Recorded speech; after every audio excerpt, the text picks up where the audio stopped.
Things my child would never know I struggle with. Man, my kid would never know how many nights I lay awake counting money that just don't add up. Checking my bank account, praying it changed since the last time I checked it 5 minutes ago. The time I had to rob Peter to pay Paul, dodging Sally Mae like we in a high-speed chase. My kid would never know that sometimes I used to eat less so that he can eat more. That I used to water down the juice when it was getting low.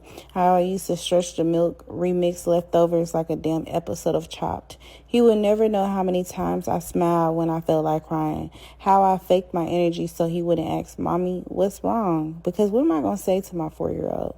What, everything, baby? I can't tell my 4-year-old that.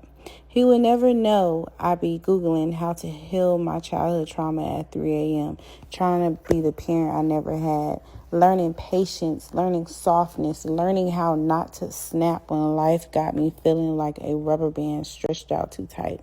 My child would never know that some days I'm scared as hell, scared of failing him, scared I ain't doing enough, scared he will grow up and realize I was just winging it the whole time. He would never know how I held my breath when the lights got cut off, pretending it was a fun little camping night. How I used those candles to call it a vibe. How I made a game out of us wearing jackets in the house when the heat got turned off.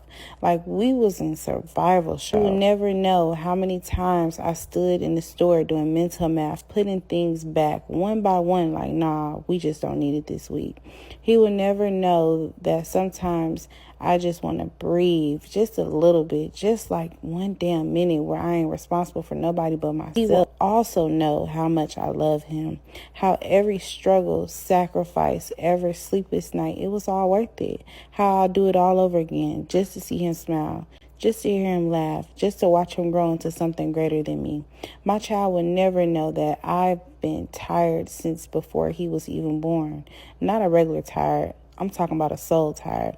That kind of tired that sleep just don't fix. That kind of tired that lives in your bones, in your back, in your mind. And when you're trying to figure out how the hell you gonna make a way for this unborn child growing in your belly, I want to give my child the world. It's because I know I gotta pick between that toy or gas money for the week, between Chuck E. Cheese or next week's groceries. My child will never know that I cry in the shower, that I sit in the car for an extra 5 minutes after work just to gather myself before I walk in the house and put on my good face. He will never know how many times I had to swallow my pride and ask for help knowing damn well I really ain't got nobody to ask. How I learned to turn $5 into a meal, turn stress into silence, turn struggle into a damn performance.